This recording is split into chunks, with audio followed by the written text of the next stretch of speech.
So, parang nare-realize natin na, no, kahit ako nare-realize ko na parang useless yung buhay kung wala yung salita ng Diyos. The more na mas nagiging close tayo sa words of God, ayun, sinasabi doon sa aklat ng mga awit, chapter 8, no, ni Haring David, na sino nga ba ang tao upang iyong alalahanin? Diba? Kapag na halos nagiging close kayo sa words of God, namimili na natin yun, nare-realize natin na sino nga ba tayo sa Panginoon? Kung ikukumpara natin yung buhay natin, yung sarili natin, very useless kung wala talaga tayong Diyos na nakikilala. Kahit ako, the more na pinapanood ko yung sermon, so, nare-realize ko na sa ilalim na lang ng biyaya ng Diyos tayo nabubuhay. Di ba? Kaya ganon, sana sa ating pag-aaral ng Biblia, mas lumalim yung pagkaunawa ninyo sa kanyang salita. So, bago tayo magsimula, tayo po ay manalangin. Mga bagay naming Diyos, maraming salamat sa inyong biyaya sa amin na pinatawad niyo po kami, iniligtas niyo po ang aming mga kaluluwa patungo sa walang hanggang kapahamakan. Binuksan niyo po ang aming puso't isipan, sinasabi po ninyo sa Lucas chapter 24, verse 47, inopen niyo po ang aming mga isip at puso upang ang inyong salita ay lubos namin maunawaan na ang biyaya ng Diyos ay nanggaling sa langit na aming tinanggap. At sa ngayon, tinipon niyo po kami bilang inyong mga anak na tinupos. Iniligtas niyo po kami mula doon sa kamatayan patungo sa buhay. Kaya sa araw na ito, nagtitipon kami sa inyong pangalan. Pakisamahan niyo po kami, O Diyos. Kami po ay nakikiusap na bigyan niyo po kami ng inyong salita. Ipadaloy po ninyo yung salita sa labi ng inyong lingkod. Buksan niyo po ang puso't isipan ng mga brothers and sisters na nakikinig upang ang araw na ito ay hindi masayang na aming inilalaan upang makinig, magpatuloy sa pananampalatayang ito. Patuloy din po kami dumadalangin aming Diyos sa COVID-19 na patuloy pang dumarami ang tinatamaan. Kami po ay dumadalangin po Diyos na nawa po sa inyong dakilang kapangyarihan at biyaya na pigilan niyo po na muling dumami pa ang mga tinatamaan nito, lalo na po sa mga brothers and sisters. Patuloy niyo po kaming proteksyonan at kubera ng inyong banal na presensya upang hindi kami tamaan ng sakit na ito. Nawa po ang virus na ito, Panginoon, ay makontrol po ninyo, O Diyos, sa ilalim ng inyong dakilang kapangyarihan. Tulungan niyo rin po kami na nagpapatuloy sa pananampalatayang ito na maging matatag ano man ang aming kahirapan, pagsubok sa pananampalatayang ito habang hinihintay po namin kayo. Sa araw na ito, ipahayag po ninyo ang inyong salita sa aming kalagitnaan, O Diyos. Maraming salamat po. Ito po ang aming dalangin sa pangalan ng Jesus. Amen. Okay? So tayo po ay nagpapatuloy, no, nasabi ko po sa inyo ng nakaraang linggo, ng ating pag-aaralan, ito pong aklat ng Hebreo. Okay? Yung Book of Hebrews, doon po tayo mag-aaral para matalakay din natin yung nilalaman ng lumang tipan. Okay po? So, dito po sa verse 5 hanggang verse 14, yung ating topic. Okay? Second part ng topic last Sunday na superiority of Christ. Ito po yung part 2. Yung part 1 ay nakaraang linggo. Okay po? Babasahin ko po sa inyo, verse 5 hanggang verse 14. Sundan na lamang po ninyo. Sapagkat kanino sa mga anghel, sinabi ng Diyos, kailanman, ikaw ay aking anak, ako ngayon ay naging iyong ama. At muli, ako'y magiging kanyang ama, at siya'y magiging aking anak. At muli ng kanyang dinadalang panganay sa daigdig ay sinasabi niya, sambahin siya ng lahat ng mga anghel ng Diyos. Tungkol sa mga anghel ay sinasabi niya, ginagawa niya ang mga hangin, ang mga anghel, at ang kanyang mga lingkod ay lingas ng apoy. Ngunit tungkol naman sa anak ay sinasabi niya, ang iyong trono o Diyos ay magpakailanman, at ang sentro ng katwiran ang siyang sentro ng iyong kaharian. Iniibig mo ang katwiran at kinapuotan ng kasamaan, kaya't ang Diyos mo ay binuhusan ka ng langis ng kagalakan higit pa sa iyong mga kasamahan. Ikaw, Panginoon, ang kasimulayang nilagay mo ang saligan ng lupa at ang mga langit ay mga gawa ng iyong mga kamay. Sila'y mapaparang, subalit ikaw ay mananatili. At silang lahat ay malulupang gaya ng kasukatan. Gaya ng isang balabal, sila ay iyong inululon, at gaya ng damit, sila ay mapapalitan. Ngunit ikaw pa rin, at ang iyong mga taon ay hindi magwawakas. Ngunit kanino sa mga anghel, sinabi niya kailanman, maupo ka sa aking kanan, hanggang sa ang iyong mga kaaway ay gawin kong tungtungan ng iyong mga paa. Sabay-sabay po tayo, verse 14. Hindi ba silang lahat ay mga espiritu nasa banal na gawain na sinugo upang paglingkod sa kapakanan ng mga magmamana ng kaligtasan? Ito po ang ebanghelyo ng salita ng Diyos. Okay. So, nung nakaraang libro, sinabi ko po sa inyo na ang Hebreo ay anonymous yung writer. Okay? At ipinapakita po dito na ipinapakilala na ang pananampalatayang Kristiyano ay higit kaysa pananampalatayang Judaismo. Kasi sa history, nauna po yung Judaismo bago dumating yung Kristyanismo. Okay? Kaya dito, ipinapakilala na higit si Kristo. Okay? Kaya merong tatlong bagay na ipinapakilala. Una, ang pagiging higit ni Jesucristo sa mga propeta, sa mga anghel, at maging kay Moises. Pangalawa, ang pagiging higit ng pagkapari ni Kristo sa mga paring Levita. Kasi yung pari o mga priest, nagsimula sila sa Old Testament kay Aaron. Okay? So, si Jesus Christ ay pari na naglingkod hindi po sa tabernakulo na itinayo ng tao. Si Jesus Christ ay naglingkod bilang pari ng lahat ng mga makasalanan sa tabernakulo na mismong sa langit, mismong sa harap ng Diyos. Siya yung ating tagapamagitan. Okay? Nakasulat sa 1 John chapter 2 verse 1. Pangatlo, ang pagiging higit ng sakripisyong inihandog ni Kristo sa sanktuaryo sa langit kaysa maraming handog na hayop sa lupa ng mga paring Levita. Kasi kapag binasa natin sa lumang tipan, yung konsepto ng redemption ay pumapatay sila ng mga hayop na malinis. Okay? Every year. Ginagawa nila yon para sa pag-alaala ng tinatawag na Passover lamb. Okay? Doon sa Exodus chapter 13, binanggit doon. Okay? Kaya, pinag-aralan natin doon sa last Sunday na merong 7 bahagi o 7 katangian na sinasabi si Jesus Christ dito po sa chapter 1, verse 1 to 4. Okay? Una, binabanggit po doon na Jesus Christ is the heir of all things. Okay? Siya yung tagapagmana ng lahat ng bagay. Okay?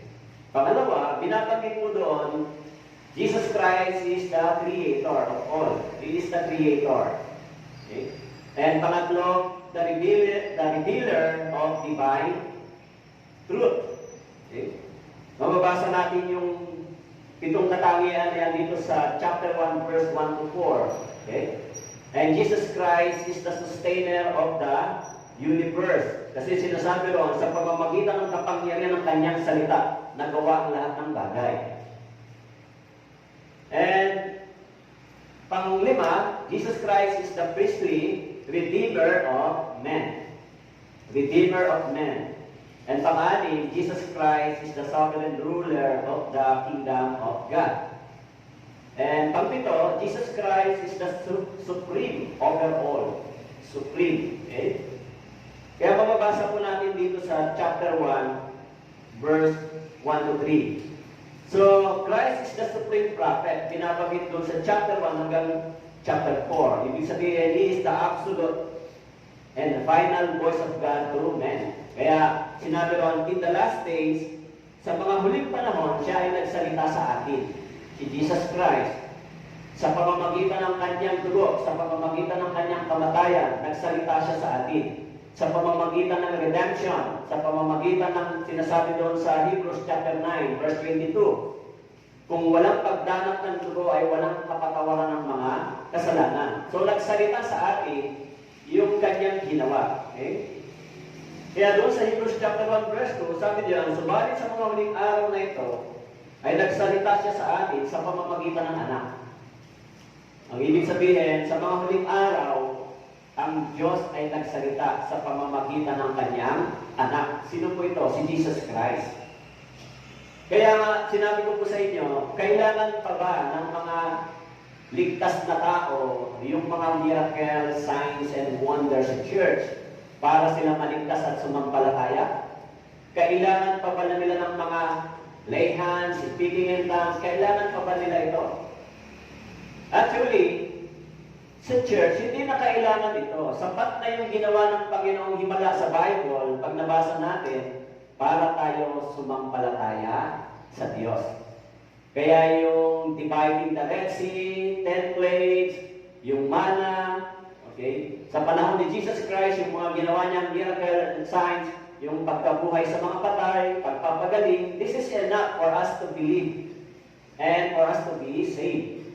So, sa church, pag binasa natin yung Biblia, sapat na ito para tayo makatanggap ng biyaya ng Diyos. Yan yung testimony, yan yung pagsasalita ng Diyos sa atin in the last days. Kaya sinabi ko po sa inyo, yung mga miracle, signs, and wonders sa ating panahon ay gagamitin na ng diablo para ma-deceive ang maraming tao. Kasi yung ginawa ni Jesucristo na nakasulat dito, sapat na po yun para tayo maligtas. Sapat na po yun para tumanggap tayo ng biyaya ng Diyos. And Jesus Christ, He is the supreme priest. Ipinapresent from chapter 5 to chapter 10. Whose priestly work outside of the regular order, beginning with His earthly ministry, is continued in heaven. Outside of the regular order. Kasi yung pagiging priest in the Old Testament, nagsisimula kay Aaron hanggang sa mga sumunod na mga priests and prophets o sa yung mga priest na naglilingkod sa loob ng tabernacle, okay? Yan po yung mga itinalaga. Sa panahon ni Moises, itinalaga si Aaron bilang pangunahing priest o pari na naglilingkod sa loob ng tabernakulo. Okay? Kaya doon sa Hebreo, chapter 10, verse 19, kaya mga kapatid, yamang mayroon tayong pagtitiwala na pumasok sa sanktuaryo sa pamamagitan ng dugo ni Jesus. Hebreo chapter 10 verse 19 and verse 20 na kanyang binuksan para sa atin ang isang bago at buhay na daan sa pamamagitan ng tabing sa makatwid ay sa kanyang laman. Take note, sabi doon, binanggit sa verse 19 yung blood and verse 20 yung flesh, yung body. So, ang sabi doon, sa pamamagitan ng kanyang laman, inalis niya yung tabing. Ibig sabihin, sa pamamagitan ng kanyang katawan na nabayubay sa cross, inalis niya yung hadlang sa pagitan ng mga Hudyo at mga Griego. Kaya ang lahat ng sumampalataya kay Kristo ay napapabilang sa iglesia, sa church, maging Hudyo man o Griego. Lahat ng ito ay inalis yung hadlang para ang tao ay makapasok sa buhay na walang hanggan. Kaya sabi sa verse 21 and 22, yamang mayroon tayong isang pinakapunong pari sa bahay ng Diyos. Tayong lumapit na may tapat na puso, lubos na katiyakan sa pananampalataya, na ang mga puso ay binisigang malinis mula sa isang masamang budhi at nahugasan ang ating katawan ng dalisay na tubig. So nahugasan tayo sa pamamagitan ng dalisay na tubig. Ito po ay ang salita ng Diyos. Kaya sinabi ni Jesus Christ sa John chapter 15, nalinis na kayo, di ba? Malinis na tayo sa pamamagitan ng salita ng Diyos. Saan tayo nilinis? Actually, kung babasahin po namin sa Jeremiah chapter 17 verse 9 and 10, ang sabi doon, ang puso ng tao ay mandaraya, lubhang napakasama. Kaya pag binasa natin yung kalagayan ng puso ng tao, sa Mark chapter 7, ang puso ng tao ay punong-puno ng kasamaan, pagkaingit, masasamang pag-iisip. Sa Mark chapter 7 verse 19, so mababasa natin doon yung kalagayan ng puso ng tao na nilinis ng Diyos. Kaya pag binasa natin sa Ezekiel binigyan tayo ng Diyos ng bagong puso. Ito ay ang pusong masunurin. Okay? Kaya yung Espiritu ng Diyos ay binigay sa atin, tumahan sa atin, tinuruan tayong sumunod sa salita ng Diyos. Okay? Kaya sa 1 John chapter 2 verse 1, sinasabi doon, He is the supreme priest. Ang sabi doon, mga munti kong anak, ang mga bagay na ito ay sinusulat ko sa inyo upang kayo'y huwag magkasala. Ngunit kung sino man ay magkasala, tayo ay may tagapagtanggol sa harap ng Ama, si Yesu Cristo na siyang matuwid. Si Jesus Christ ay mediator, maging sa Old Testament. Alam niyo po, yung repetition ng pag-aalay ng malinis na hayop ay hindi po paulit-ulit yung salvation. Yung repetition ng pag-aalay ng malinis na hayop ay isang pagpapaalala na si Kristo ay minsan lang namatay at minsan lang napatawad yung mga kasalanan natin. Ito ay para sa pangwalang hanggan. Okay? Kaya kapag ang tao ay nagkasala sa Old Testament, dinadala nila yung malinis na hayop, ino-offer nila para sa kanilang sin. Kaya in the Old Testament, yung tao ang nagpo-provide ng hayop bilang sumisimbolo sa gawain ng Panginoong Hesus. Pero nang dumating si Jesus Christ, sinabi sa John chapter 1 verse 29, Behold, this is the Lamb of God who take away the sin of the world. So, pagdating ni Jesus Christ, ang nag-provide ng love ay ang Diyos mismo. Ibig sabihin, ang nag-provide ng Savior, mismo ang Diyos, hindi ang tao. Kaya binabanggit doon, He is the supreme priest, once and for all. Sinabi ron sa verse 14, verse 13, at verse 3, sinabi po doon, sa chapter 1, verse 3, nang magawa na niya ang paglilinis ng mga kasalanan, siya ay umupo sa kanan ng kamahalan sa kaitaasan. Nang magawa na niya ang paglilinis ng mga kasalanan, once and for all, si Jesus Christ ay namatay, once and for all, nilinis niya yung kasalanan natin para sa effect nito, o yung effecto nito ay forever, permanent. Kailangan pa ba bumaba si Jesus Christ para tayo tupusin, muling mamatay sa cross? Siyempre hindi na. One time lang po ito ginawa ng Panginoon, pero para sa pangwalang hanggan. Kaya yung kaligtasan natin, hindi po nawawala. Yung kaligtasan natin ay hindi po sa pamamagitan ng ating desisyon. Yung kaligtasan natin sa pamamagitan ng dugo, sa pamamagitan ng paglilinis na ginawa ni Yesu Cristo sa atin. Yan yung salvation. Kaya sinabi ron sa Galatians chapter 3, verse 26, na ang mga sumasampalataya sa Kanya kay Kristo Jesus ay naging anak ng Diyos. Yan po yung ating clear and detailed salvation. Okay? And He is the Supreme King. In chapter 11, verse 13, ipinapakilala doon, who is Jesus Christ? Pag binasa natin sa Hebrews chapter 11, verse 13, He is the Supreme King, enthroned on the right hand of the majesty on high. Yung simbolo ng pagpupo niya sa kanan ng Diyos ay the symbol of power, yung position. It is the symbol of power. Okay? In the right hand of the Father. Kaya sinabi doon sa Isaiah chapter 9 verse 6, sabagat sa atin ay pinanganak ang isang bata, sa atin ay binigay ang isang anak na lalaki, at ang pamamahala ay maaatang sa kanyang balikat. Ang kanyang pangalan ay tatawagin kamangha-manghang tagapayo, makapangyarihan Diyos, walang hanggang Ama, prinsipe ng kapayapaan. So in Isaiah chapter 9 verse 6, ipinakilala si Jesus Christ dito. Sino ba siya? He is the Supreme King. Yung first part, sinabi ron, yun yung kanyang pagiging tao. Yung second, sabi diyan, ang kanyang pangalan ay tatawagin kamangha-manghang tagapayo, makapangyarihan Diyos, walang hanggang Ama, prinsipe ng kapayapaan. So, dito sa verse na ito, ay dinidestroy yung thought, yung doctrine patungkol sa Jesus Christ ay tao lang. Saan po? Dito sa verse na ito, ay pinapakilala na si Jesus Christ ay tinatawag na the same position with the Father. He is the Almighty. Sinabi rito. Almighty Father, sinabi diyan, Prince of Peace. Kaya po, very clear yung sinasabi ng Biblia kung sino ba si Jesus Christ sa atin. Kaya kung naligtas po kayo sa salita ng Diyos, sa kapangyarihan ng Ebanghelyong ito, sinabi ni Paul doon sa Romans chapter 1 verse 16, it is the power of God for those who believe. It is the power of God para tayo masave. Kaya kung naligtas po tayo sa Ebanghelyong ito, hindi na tayo kailangan humanap pa ng ibang mga pagtuturo. Dahil yung salvation, yung ginawa ni Jesus ay nagbigay sa atin ng satisfaction. We are satisfied. Yung emptiness natin na spiritually ay inabot ng kapangyarihan ng salita ng Diyos. Kaya hindi po katulad ng mga tao na marami na silang material na bagay, pero mayroon pa rin silang longing. May emptiness pa rin sa kanilang mga puso. Bakit po?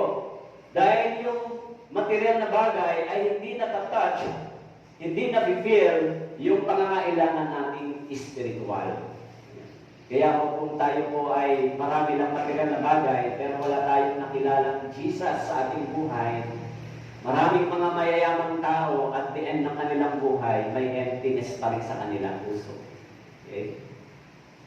Kaya, bakit po may emptiness? Kasi meron tayong espiritu, meron tayong soul.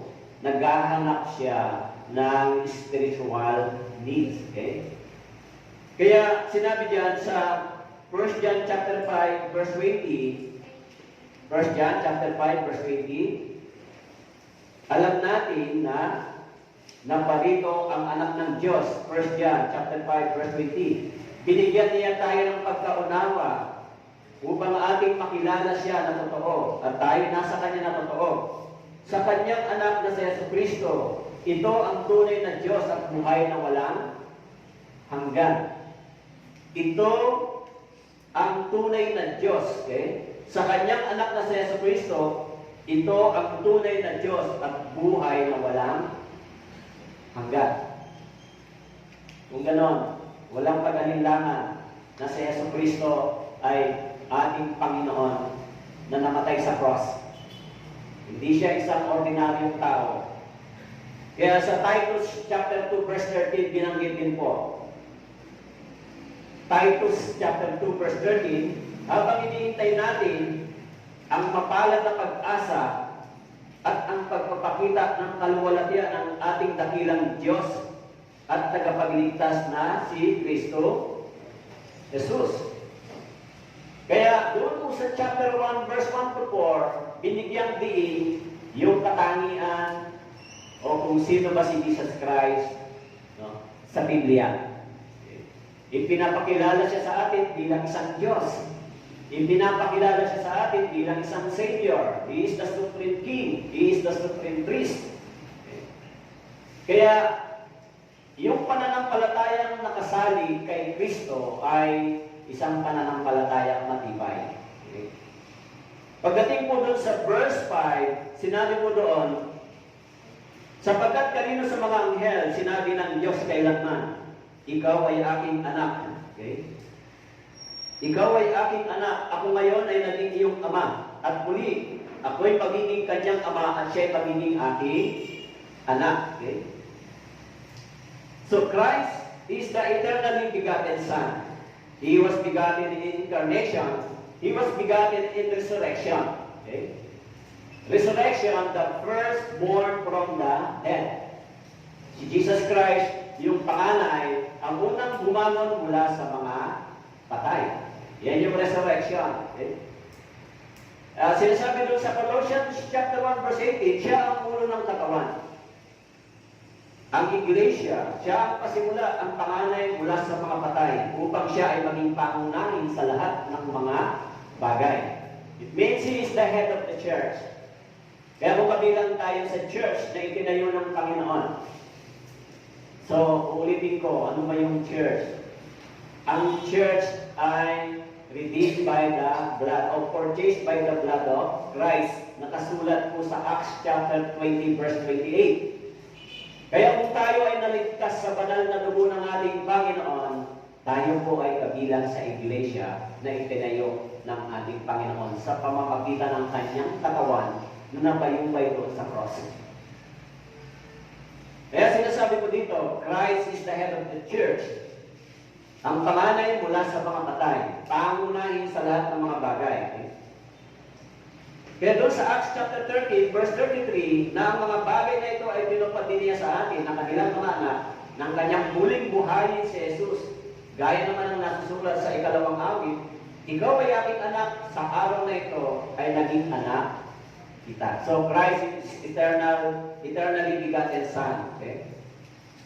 Actually, the writer of Hebrews present the unique relationship that the Son has with the Father. Yung unique relationship between Father and the Son. Okay? Mababasa po natin yan sa awit, chapter 2, verse 7 and 8. Even si David, nag-prophecy siya tungkol sa relationship ni Jesus Christ sa Father. Okay? Of course, doon sa John chapter 10, verse 30, sinasabi ron na si Jesus Christ at ang Ama ay isa. Kaya binabanggit doon na yung katangian ng Diyos ay na kay Jesus Christ. Kaya sinabi sa awit chapter 2 verse 7, aking sasabihin tungkol sa utos ng Panginoon. Sinabi niya sa akin, ikaw ay aking anak sa araw na ito. Kita ay pinanganak. Humingi ka sa akin at ang mga bansa ay gagawin kong mana mo at ang mga dulo ng lupa ay magiging iyo. Kaya binanggit po doon, sapagkat kanino sa mga anghel sinabi ng Diyos kay Laban, ikaw ay aking anak, ako ngayon ay naging iyong ama. Yung mga angel ay hindi sila i-declare bilang the Son of God. Sinabi rito, si Jesus Christ i-declare bilang Son of God. Kaya sabi niya, ako'y magiging kanyang ama at siya'y magiging aking anak. Okay? Kaya doon sa 2 Samuel, chapter 7, verse 14, binanggit din yung propesya patungkol kay Jesus. Okay? So, sa 2 Samuel, ako'y magiging kanyang ama at siya'y magiging aking anak. Kapag siya ay gumawa ng kasamaan, parurusahan siya ng pamalo ng mga tao at ang pangangpas ng mga anak ng mga tao. Ako'y magiging kanyang ama at siya'y magiging aking anak. Okay? So, a cycle of Christ expressing the voluntary submission of the second person of the Godhead to the first person for the purpose of fulfilling the program of redemption established in eternity past. Okay? So, ang sinasabi ko dito ay yung voluntary submission of the second person of the Godhead upang i-establish, para i-establish yung gawain ng redemption o pagtubos. Kaya yung sinasabi diyan, yung purpose para i-fulfill o establish yung redemption. Kung wala si Jesus Christ, wala po tayong kaligtasan. Kung hindi siya namatay sa cross, wala po tayong salvation. Kung walang redemption, na sinabi sa Romans chapter 6 verse 23, the wages of sin is death. Okay? Kung walang kabayaran ng kasalanan sa pamamagitan niya, wala tayong salvation. No?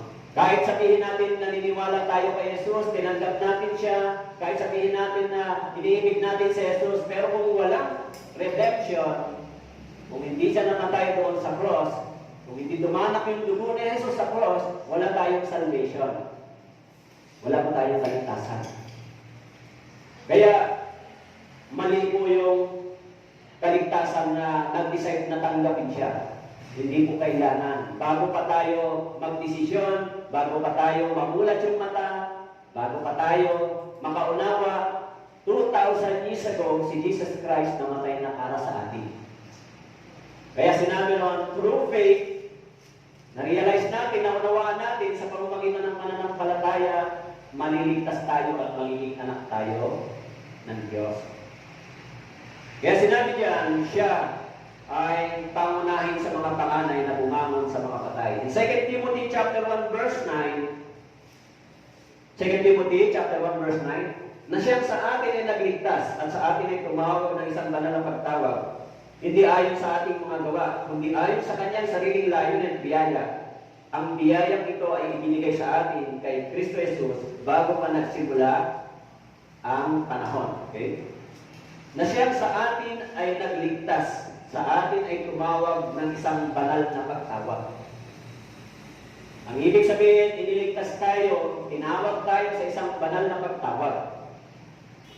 Ang ibig sabihin ng banal na pagtawag, tayo ay inihiwalay mula doon sa makasalanang sanlibutan ito. Kaya sa Old Testament, yung bansang Israel ay tinatawag na sila ay sineperate, yung separation. Mula doon sa mga bansang nakapaligid sa kanila, sila ay ibinukod ng Diyos, tinawag sa isang banal na layunin at gawain. Tayo rin ay ibinukod, tinawag sa isang banal na gawain. Pero sa lumang tipan, para sila ay makagawa sa isang banal na gawain, kailangan po yung sprinkling of the blood.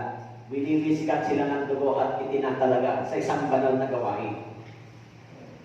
Tayo rin, itinalaga tayo ng Diyos sa iglesia sa isang banal na gawain, pero ang dugo ni Jesus ang siyang nagwisik sa atin upang malinis tayo sa lahat ng ating karumihan, sa lahat ng ating kasalanan, upang tayo ay makapaglingkod sa Diyos na banal. Hindi tayo pwedeng pumasok sa loob ng templo kung tayo ay marumi. Kaya in the Old Testament, ang mga priest, hindi sila pumapasok sa loob ng tabernacle hanggang sila ay marumi. Nililinis muna nila yung kanilang mga sarili bago sila papasok doon sa templo, sa kabanal-banalan. Tayo rin naman, hindi tayo makakapasok sa banal na templo ng Diyos kung tayo ay hindi nilinis ng dugo ng ating Panginoon. Kaya siya ay pangunahin sa mga panganay. In Awit chapter 2 verse 12, ang anak ay yung hagkan, baka magalit siya kay mapahamak sa daan, sapagat ang kanyang buot ay madaling mag-alab, mapapalad ang lahat ng nangangalong sa kanya. Okay? Kaya doon po sa verse 5, binabanggit, sapagkat sinasabi naman, kanino sa mga anghel sinabi ng Diyos kailanman, ikaw ay aking anak, ako ngayon ay naging iyong ama. At muli, ako'y magiging kanyang ama at siya'y magiging aking anak. This is a close relationship between the Father and the Son. So doon sa verse 6, at muli ng kanyang dinadala ang panganay sa daigdig ay sinasabi niya, sambahin siya ng lahat ng mga anghel ng Diyos. Even in the Old Testament, or even in the Scripture, sinabi ron, sambahin siya. Sambahin siya ng lahat ng mga anghel ng Diyos. So the angel commanded by God that Jesus Christ worship him by the angel. Kaya sinabi dito, sambahin siya ng mga anghel ng Diyos. Sinabi sa verse 6, muli ng kanyang dinadalang panganay sa daigdig ay sinasabi niya, sambahin siya, sino pong siya? Christ, ng lahat ng mga anghel ng Diyos. Okay? Kaya sinabi sa Awit chapter 89, verse 27, gagawin ko siyang panganay, ang pinakamataas sa mga hari sa lupa. Maging yung mga angel, sinabihan na sambahin siya. In Hebrews chapter 1 verse 7, and of the angels, who makes his angel spirit and his minister a flame of fire. Sa verse 7, yung mga angel ay mga naglilingkod o lingkod ng Panginoon. Okay. Sinabi diyan, sambahin siya. So kung ganon, sinasabi dito na ang mga anghel na ito ay inutusan ng Diyos na siya ay sambahin. Purihin. Okay. In Romans chapter 8, verse 29, sapagkat ang mga nakikilala niya nung una pa, ay tinalaga naman niya na maging katulad sa larawan ng kanyang anak, upang siya ay maging panganay sa maraming magkakapatid. Panganay. Okay? Kaya sinasabi doon, siya ang larawan ng Diyos na hindi nakikita, panganay sa lahat ng mga nilalang. In Colossians chapter 1 verse 15, siya ang larawan ng Diyos, panganay. Okay? Ang unang bumangon mula sa mga patay. Okay? Hello, nasusundan niyo ba yung pag-aaral natin? Alam niyo, importante po yung ating pinag-aaralan kasi ito ay napakahalagang teaching sa iglesia, sa church, doctrine. Kasi, sino ba yung pinag-aaralan natin? Si Christ. And sino ba si Christ? He is God. Yung mga Kristiyano, no, may mga tao na kung mababaw yung pagkakilala natin kay Christ, hindi natin kilala kung sino siya, no? madali lang natin siyang tinatalikuran. Kaya kailangan makilala natin sino ba si Christ? Sino ba yung Kristo na ating nakikilala? Kaya minsan, mababaw lang ba na tayo ay ang mga tao tumatanggi sa turo ni Kristo? Yung turo ni Kristo ay turo ng Diyos, di ba? Kaya kung ang kaisipan nila, ang turo ni Kristo ay hindi turo ng Diyos, minsan binabaliwala nila yung Biblia, binabaliwala. Siyempre, yung salita ni Kristo ay salita ng Diyos. Yung pagkilala kay Kristo ay pagkakilala sa Diyos. At yung Biblia ay salita ni Kristo, aral ni Kristo. Kung ganon, hindi ho pwedeng magkahiwalay yung Scripture at saka si Jesus Christ. Hindi ho pwedeng paghiwalay natin. Kung yung Scripture hindi natin kinikilala, ang ibig sabihin, hindi natin kinikilala yung nagsalita nito, Christ. Kung hindi natin kinikilala si Christ, hindi rin natin kinikilala ang Diyos. Ganon po yan. Hindi pwedeng magkakahiwalay po yan. Dahil kung sino ba ang nagsalita dito? Si Christ. Kung ino-honor natin yung Biblia, ino-honor natin si Christ. Si Kristo, ang ating Panginoon. Kung ino-honor natin si Kristo, ino-honor natin ang Diyos. Kung sinusunod natin ang Biblia, sinusunod natin ang Diyos. Kung si Kristo ay Diyos, sinasabi rito, si Jesus Christ ay larawan ng Diyos na hindi natin nakikita. So, huwag po kayong magkamali doon sa part na yan. Baka iniisip nyo na ang salita ng Diyos ay hindi niyo sinusunod, pero baka iniisip nyo kayo ay sumusunod sa Diyos. Hindi sa conflict. Conflict po yan sa mind niyo. Kung ang Biblia ay ating sinusunod, ang ibig sabihin niyan, sinusunod natin ang Diyos. Yan po ang ibig sabihin niya. Kasi ang nagsalita nito ay Diyos. Ito ay salita ng Diyos. Kaya kung hindi natin sinusunod yung Biblia, hindi rin natin sinusunod ang Diyos. Ganon po yung kalalakasan niya. Okay? Kaya sinasabi po diyan na maging yung mga anghel ay inutusan ng Diyos na siya ay sambahin. Okay?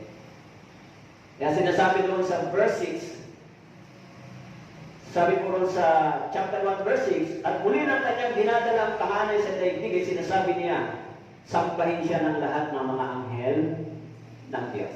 Kung gano'n, sambahin siya ng lahat ng mga anghel ng Diyos. So, who is Christ? Who is Christ? He is the King. Diba? Kaya pagdating sa verse 7, sino ba yung mga angel? Sila yung mga naglilingkod. Sila yung mga lingkod ng Diyos. Kaya pag binasa po ninyo doon sa Revelation, yung mga angel ay nag-worship sa Lamb, di ba?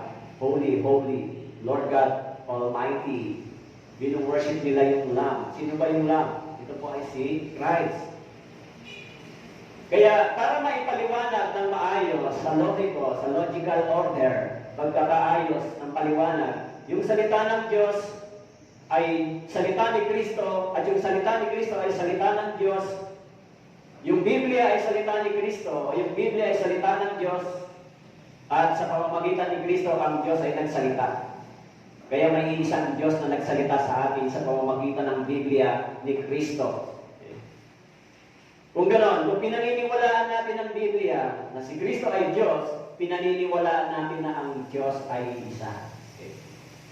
Kaya yung mga taong hindi naniniwala sa tinatawag kasing Trinity, kasi yung salitang Trinity, yung term, talaga namang unbiblical yung term. Pero yung thought ay biblical.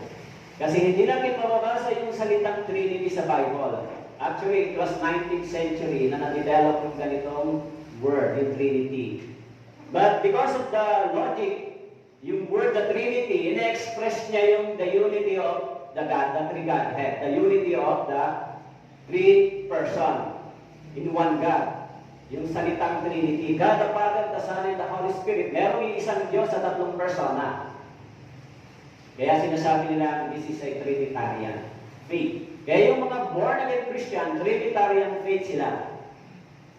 Pero maraming mga hindi naniniwala sa Trinitarian faith. Katulad ng dating daan, Iglesia ni Cristo, yung Jehovah, hindi sila naniniwala Latter Day, non-Trinitarian sila.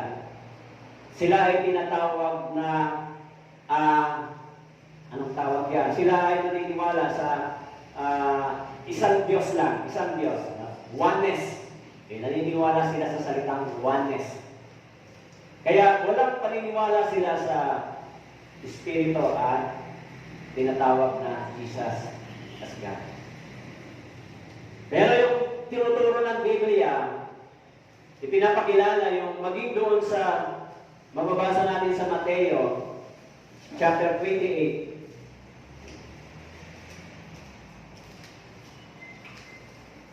Mateo chapter 28.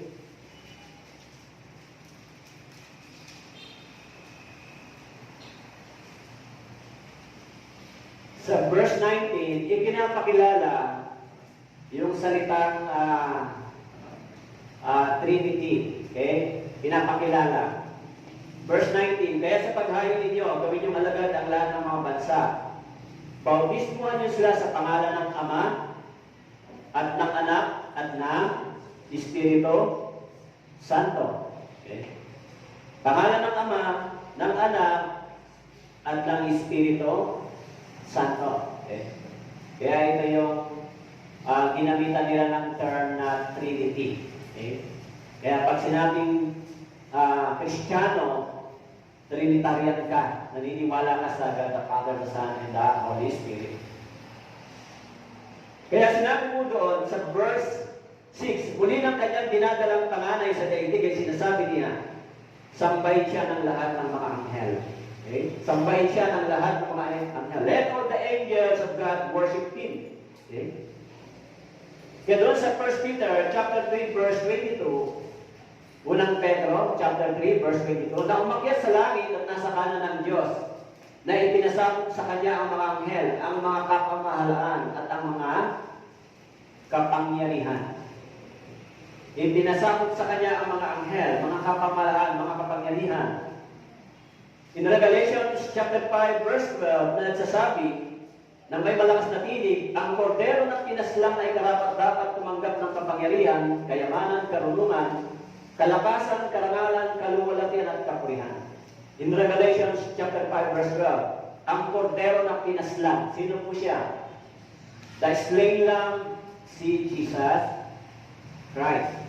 Kaya sinabi diyan, ang kordero na pinaslang, karapat-dapat tumanggap ng kapangyarihan, kayamanan, karunungan, kalakasan, karangalan, kaluwalhatian at kapurihan. In Revelation chapter 5 verse 12. Si Jesus Christ yung binabanggit ko dito.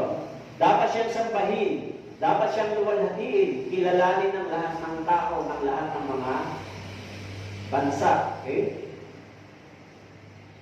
Kaya doon po sa Awit 148 verse 1 and 2, inutusan ng Panginoon ng mga anghel na siya ay sambahin. Awit 148 verse 1 and 2, purihin ang Panginoon. Purihin ang Panginoon mula sa kalangitan. Purihin siya ng mga kaitaasan. Purihin niyo siya kayong lahat niyang mga anghel. Purihin niyo siya kayong lahat niyang mga hukbo. Awit 148 verse 1 and 2. Sinabi ron, purihin niyo siya kayong lahat ng mga anghel. Purihin niyo siya. Kaya sinabi sa verse 6, sambahin siya ng lahat ng mga anghel ng Diyos. Kung ganon, si Jesus Christ ay ipinapakilala nito bilang isang Diyos. Okay? Maging sa Awit 103 verse 20 and 21, purihin ninyo ang Panginoon, kayong mga anghel niya, kayong mga makapangyarihan sa kalakasan na gumaganap ng kanyang salita, nakikinig sa tinig ng kanyang salita. Purihin ninyo ang Panginoon, kayong lahat ng hukbo niya, kayong mga lingkod niya na nagsisigawa ng kanyang kalooban. Kaya yung mga angel sa verse 7, sila ay, Awit 103, verse 20-21. Kaya yung mga anghel sa verse 7, sila yung mga naglilingkod. Sila yung mga tagapaglingkod ng ating Panginoon. Sinabi diyan, tungkol sa mga anghel ay sinasabi niya, ginagawa niya ang mga hangin ng mga anghel at ang kanyang mga lingkod ay linas ng apoy. Tungkol sa mga anghel. Kaya sinabi diyan, inutusan ng Diyos ang mga anghel na siya ay purihin at sambahin. Actually, ang mga anghel ay naglilingkod din sa mga anak ng Diyos. Diba? Sila yung mga servant sa langit. Pero pag binasa natin in the Old Testament, yung 1/3 ng angel ay nag-rebellion kasama ni Satanas, itinapon dito sa lupa. Sila yung mga tinatawag na bad angel o bad spirit. Okay?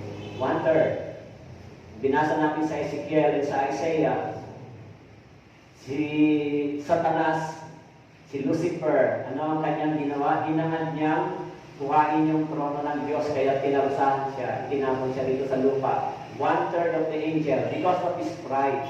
Okay? Because of his pride. So kaya siya itinapon dito sa lupa. Okay? Kaya nang dumating si Jesus Christ dito, maraming mga bad spirit na tilalaya siya sa katawan ng tao, di ba? Napoposes sila. Kaya yung mga tao na hindi ligtas, napoposes sila ng bad spirit, di ba? Nakakayanan nilang gumawa ng mga kasalanan. Nakakayanan nilang itapagin yung batas ng Diyos, yung salita ng Diyos.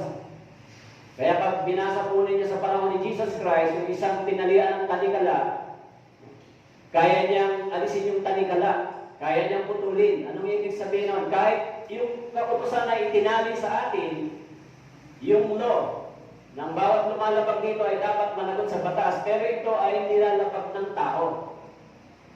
Kaya gaano sila kalakas para lapagin yung law, yung batas. Okay. Kaya, yung utos at salita ng Diyos ay kaya nilang salungatin, kaya nilang lumaban, sinasalungat o sumusubay sila. Dahil, ang sabi doon, sila ay mga nasa ilalim ng kapangyarihan ng mga masasamang espiritu. Okay? Kaya yung mga hindi ligtas, depende sa sitwasyon. Okay? Depende sa sitwasyon. Kaya maging yung mga angel ay inutusan ng Diyos. In verse 8, sinabi mo ron, ngunit tungkol sa naman sa anak ay sinasabi niya, ang iyong trono o Diyos ay magpakailanman. At ang sentro ng katuwiran, ang siyang sentro ng iyong kaharian. But to the Son, he says, your throne, O God, is forever and ever. To the Son. Okay? The writer expressed the deity, and the lordship of the Son over creation. Eh sinabi diyan, ang iyong trono, O Diyos, magpakailanman. Yung trono. Kaninong trono po? Kay Christ. Okay?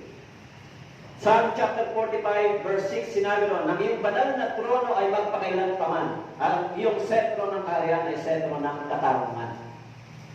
Ang iyong trono, he is the righteous king. The psalmist speaks of him and center of righteousness. The Son deity is presented as the words of the Father himself. Okay? Kaya yung salita ng Diyos, yung salita ng Father ay salita mismo ng Diyos at salita mismo ni Christ. Kaya po sinasabi niyan, ipinapakilala siya. Okay? Ipinapakilala siya. Your throne, O God, is forever and ever. Ito po si Christ, si Jesus Christ. Kilala niyo ba si Jesus Christ? Kung paano siya ipinakilala sa atin, kung paano siya ipinakilala sa inyo. Okay? Kaya may mga pananampalataya, may mga relihiyon na hindi naniniwala sa pagiging Diyos ni Kristo. Okay? Actually, ang mga Catholic, Christian ay Trinitarian yan sila. Yung naging problem lang naman ng mga Catholic, ang nilabag nila yung Ten Commandments ay yung 1 and 2. Di ba? Na sinabi nun, huwag kayong gagawa ng mga images, huwag kayong sasamba sa mga bagay na ito. Yan yung problem ng Catholic because of indulgences, because of spiritual corruption, because of money. Bakit po? Eh gumawa ka ng ganito kalaki na Mama Mary o yung mga cross, mga figurine, pinagkakaperahan yan, di ba? Pumunta ka naman sa simbahan, pagdating doon, bibili ka ng mga rosary, mga booklet, pinagkakaperahan, dami nilang pera kasi sa akin, di ba? O dito, may binibenta pa sa inyo, ano gusto nyo? Bentahan mo kayo ng mga rosary dito? Para kumita tayo. And because of indulgences, because of spiritual corruption, wala, lahat ng pera na sa kanila. Pati nga patay, sinisingil nila eh, di ba? Pati yung patay, pag ipinasok sa kanila sa simbahan, may bayad. May bayad ba? Ililibing ka na lang. Pag wala kang pera, may utang ka pa. Kaya,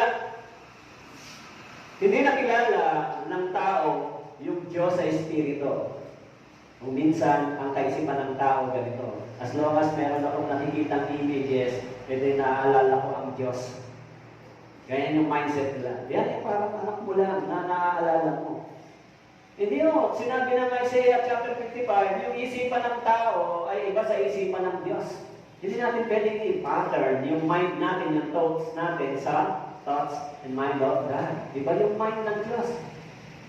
Kung sinabi ng Diyos in John chapter 4, verse 24, na ang Diyos ay Espiritu, ay sila. Hindi mo kailangan yung mga bagay na ito. Tama po? Kailangan nyo po ba? Gusto nyo ba maglagay pa ako dito ng mga images para maniwala kayo sa Diyos? O sapat yung Biblia para natin makilala ang Diyos? The Bible itself, no? The Bible itself introduce, pinapakilala kung sino ang Diyos. Tulad itong Hebrews, pinag-aaralan natin. Who is Christ? He is God, the Savior, the Supreme King, the Supreme Priest. Okay? Even the angel, sinabi ron, inutusan na siya ay sambahin. Okay? In Jeremiah chapter 23, verse 5, narito ang mga araw ay dumarating. 23 verse 5, Jeremiah. Narito ang mga araw ay dumarating, sabi ng Panginoon, na ako'y magbabangon para kay David ng isang matuwid na sanga. Isang matuwid na sanga, ito po ay si Christ. Okay? At siya'y mamumuno bilang hari, ang gagawin may katalinuhan at magagawad ng katarungan sa katwiran at sa lupain. Okay? Magbabangon ng isang matuwid na sanga. It is Christ. Actually, pag binasa natin sa Romans chapter 3, dumating si Jesus Christ, binanggit doon, walang matuwid, wala kahit isa. Romans chapter 3, verse 10, dumating si Christ, sabi doon, walang matuwid, wala kahit isa. Lahat ay lumihis sa Diyos.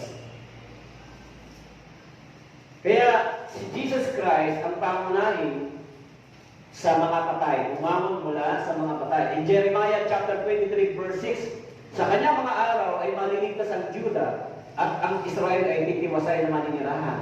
Ito ang pangalan na itatawag sa kanya, ang Panginoon ng ating katwiran. Kaya yung propesya tungkol kay Jesus Christ. Bagamat si Jesus Christ ay hindi sa lumang tipan, hindi natin mababasa yung salitang Jesus, pero mababasa natin yung salitang Yahweh, yung salitang Yeshua, yung sa Hebreo, it is Jesus, yung salitang Emmanuel, sa Isaiah chapter 7 verse 14, ito ay si Christ. Si Mary, si Christ sa Isaiah chapter 7 verse 14.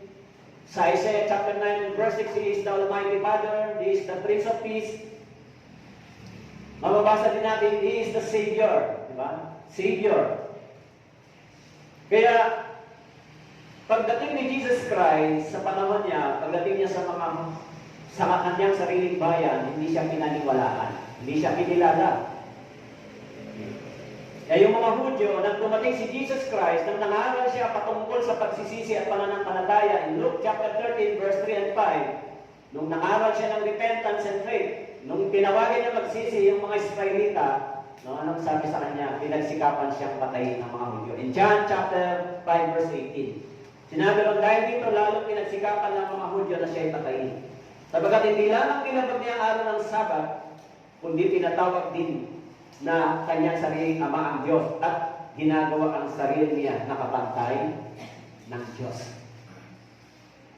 Ang sabi ng mga Hudyo, ginagawa niya yung sarili niyang kapantay ng Diyos. Hindi nila tinanggap ito, hindi nila pinaniwalaan. So dahil sa kanilang pagtanggi, anong nangyari sa kanila? Sila po ay pinarusahan ng Diyos. Kaya doon sa panahon ng AD 70, yung tinatawag na dispersion, yung judgment sa kanila, 1,100,000 Jewish people ang namatay. Pagkatapos ni Jesus Christ, namatay siya AD 33, pagkatapos ng kanyang kamatayan, AD 70, nag-prophecy si Jesus Christ na ang bansang ito ay mawawasak at ikakalat dahil sa pagtanggi nila sa Bisaya, sa promise. Hindi nila nakilala yung katumparan ng pangako ng Diyos in the Old Testament. Pero yung mga disciples, yung mga Hudyo na nakakilala sa Kanya. Pero yung mga rabbinical, yung mga rabbi, no, Yung mga teacher of the law, hindi siya kinilala. Kaya yung mga Israelita, nung nakinig sila sa mga sinungaling na mga propeta, tagapagturo, anong ginawa ng Panginoon sa kanila? Winasak sila, ikinalat sila sa iba't ibang panig ng mundo for 1,900 years.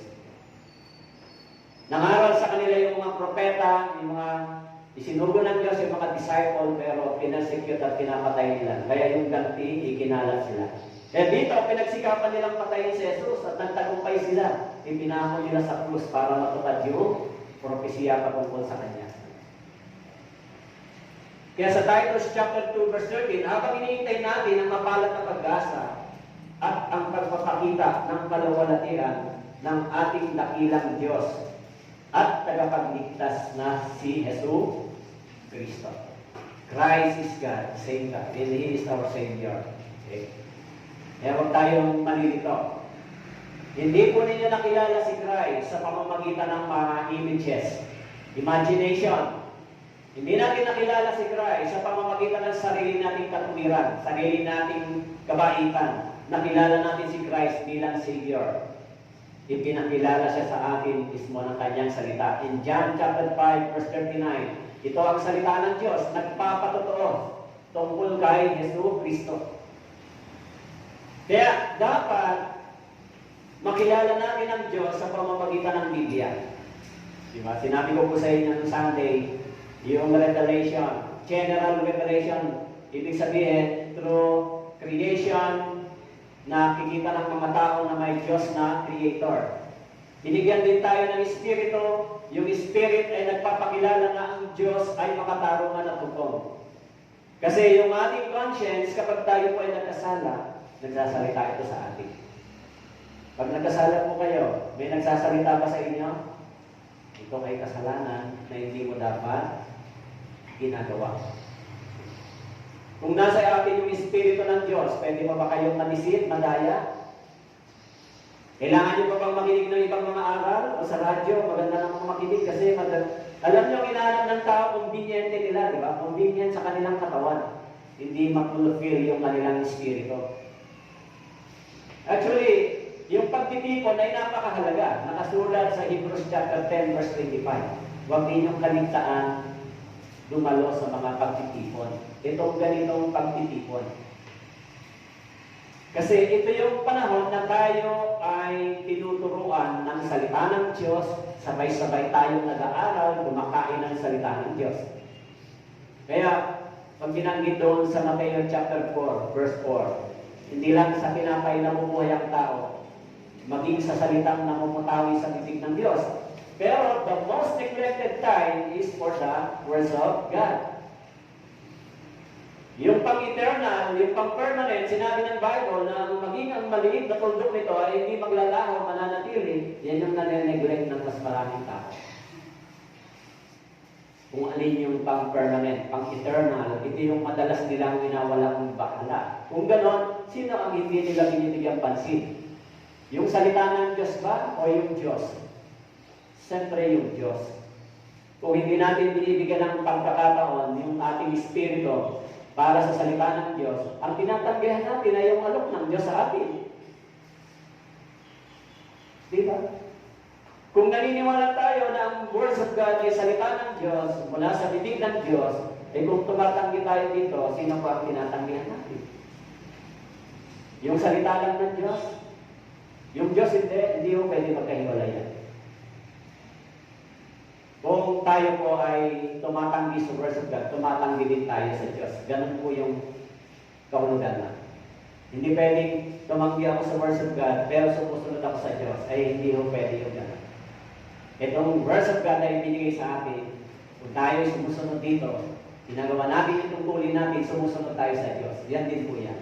Hindi po yan magkahiwalay. Kaya sinabi ni Moises kay Joshua, dili-dilihin mo yan araw at gabi upang masunod mo. Para magtagumpay ka. Dili-dilihin mo, gulay-gulayin mo yung salita ng Diyos. Kaya kung tayo po ay mayroong pananampalatayang tama, makikilala natin kung sino yung Diyos na ating sinasamba. In verse 9, binanggit po, Hebreo chapter 1, verse 9, Iniibig mo ang katwiran at kinapuputan ang kasamaan. Kaya't ang Diyos mo ay binusan ka ng langis ng kagalakan higit pa sa iyong mga kasamaan. Iniibig mo ang katwiran. You will have the love righteousness and hated lawlessness. It is the Spirit of Christ. Diba?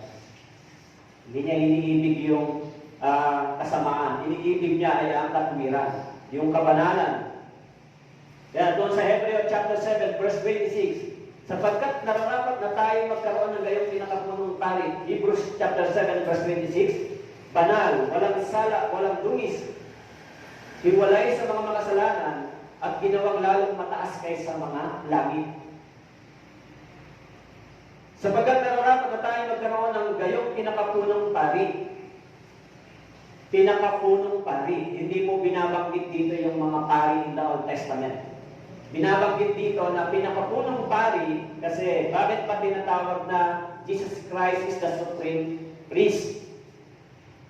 Actually, in the Old Testament, para yung mga kasalanan ng tao mapatawad, ang mga pari ay nagdadala ng blood ng mga malilinis na hayop sa loob ng tabernacle.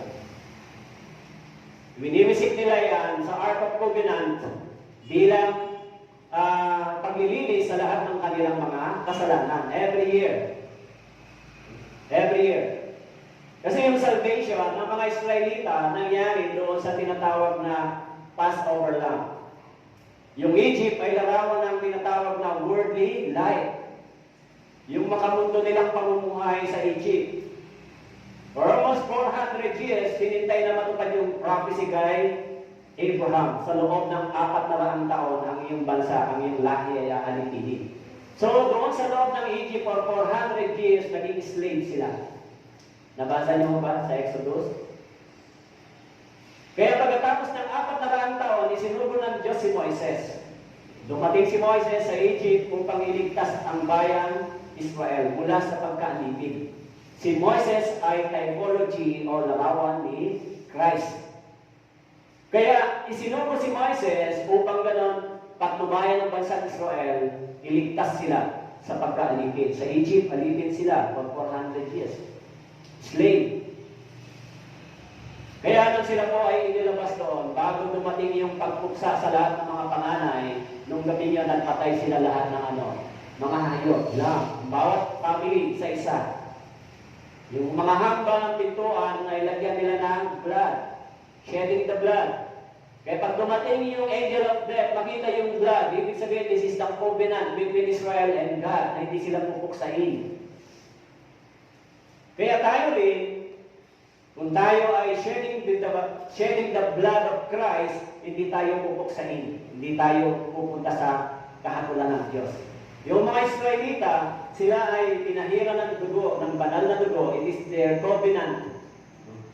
So kaya yung salvation nila nandoon sa Passover Lamb. Kaya pagtawid nila, nung itinayo yung Paskwa, yun yung remembrance nila every year. Ito ay ginawa ng Panginoon sa atin.